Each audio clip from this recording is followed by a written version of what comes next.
Hi again, everybody. Stewart Gandolf here. I'm CEO and Creative Director of Healthcare Success, and today I'm pleased to introduce a member of my team, Steve Gregg. He's going to be working with us. He's actually an account manager and a PR specialist with our firm. He works with our clients every day, managing their campaigns and also building PR campaigns for them.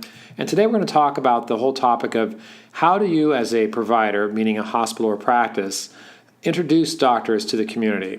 And one of Steve's pet peeves when we talked to him about what he'd like to talk about today was how providers typically try to introduce their doctors through press releases. Steve, tell us a little more about that. Yeah, so press releases, a lot of doctors and practices will see the news of the actual doctor coming into the practice, and that's great, but you need to look at it from the perspective of what the audience cares about. Your target audience, the consumers, patients, they need to know what's in it for them. What are they going to be getting out of the release? So how do we do that? You position the release a little bit better for the doctors.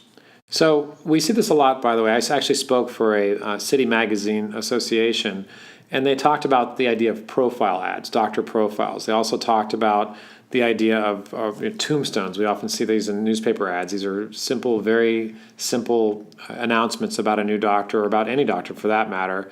Steve, so we talked about what's wrong, obviously being about just the doctor themselves versus him or herself.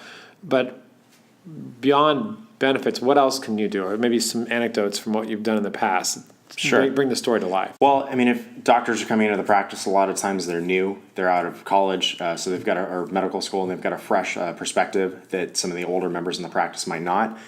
Some newer training, newer devices that they're used to working with.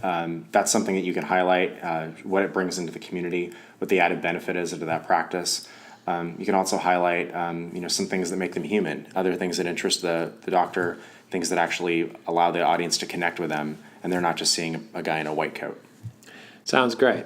Hope this marketing minute was helpful for you. Until next time, Stewart Gandolf. Thank you.